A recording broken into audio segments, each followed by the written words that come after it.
സെക്രട്ടേറിയറ്റിനു മുന്നിൽ അനിശ്ചിതകാല നിരാഹാര സമരം തുടങ്ങി ആശാ വർക്കർമാർ. ആവശ്യങ്ങൾ അംഗീകരിക്കുന്നതുവരെ സമരം തുടരും. ആരോഗ്യമന്ത്രിയുടെ ഡൽഹി യാത്ര കണ്ണിൽ പൊടിയിടാനെന്ന് ആശമാർ.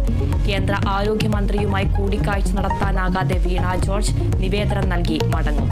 സമരത്തിന് ഐക്യദാർഢ്യവുമായി പ്രതിപക്ഷ നേതാവിന്റെ നേതൃത്വത്തിൽ UDF മാർച്ച്.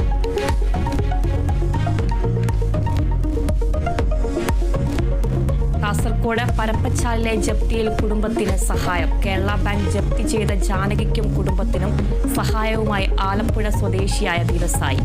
പ്രവാസിയായ ഉണ്ണികൃഷ്ണൻ ബാങ്ക് കുടിശ്ശിക അടച്ചു. വീട് തുറന്നു നൽകി കേരള ബാങ്ക്.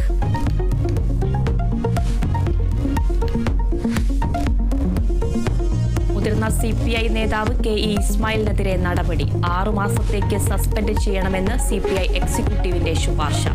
തീരുമാനം സംസ്ഥാന കൗൺസിലിനെ അറിയിക്കും. നടപടി P രാജുവിന്റെ മരണത്തിന് പിന്നാലെ നടത്തിയ പ്രസ്താവനയിൽ.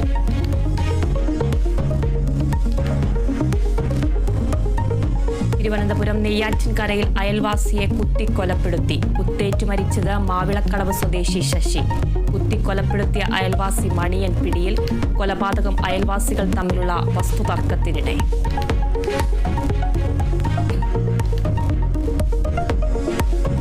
ചക്കരക്കല്ലിൽ തെരുവുനായ ആക്രമണം. 30-ൽ അധികം പേർക്ക് കടിയേറ്റു. കുട്ടികളടക്കം ആശുപത്രിയിൽ.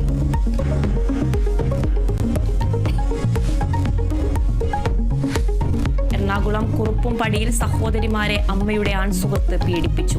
പീഡനത്തിനിരയായത് 10ഉം 12ഉം വയസ്സുള്ള കുട്ടികൾ. അയ്യമ്പുഴ സ്വദേശി ധനേഷ് അറസ്റ്റിൽ.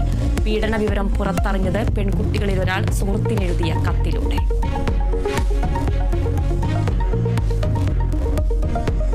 മലപ്പുറം ഷാബാസ് ഷെരീഫ് വധക്കേസിൽ 3 പേർ കുറ്റക്കാർ. 1-ാം പ്രതി ഷൈബിൻ, 2-ാം പ്രതി ഷിഹാബുദ്ദീൻ, 6-ാം പ്രതി നിഷാദ് എന്നിവർ കുറ്റക്കാരെന്ന് കോടതി. 12 പേരെ വെറുതെ വിട്ടു. ശിക്ഷാവിധി മറ്റന്നാൾ. ഒറ്റമൂലി രഹസ്യമറിയാൻ മൈസൂർ സ്വദേശിയായ പാരമ്പര്യ വൈദ്യൻ ഷാബാസ് ഷെരീഫിനെ കൊലപ്പെടുത്തിയത് 2019.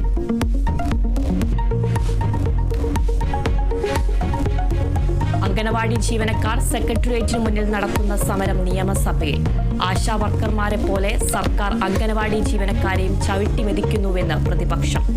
വകുപ്പ് മന്ത്രി എത്ര സമരത്തിൽ പങ്കെടുത്തിട്ടുണ്ടെന്ന നജീബ് കാന്തപുരത്തിന്റെ പ്രസ്താവനയിൽ ഭരണ പ്രതിപക്ഷ ബഹളം.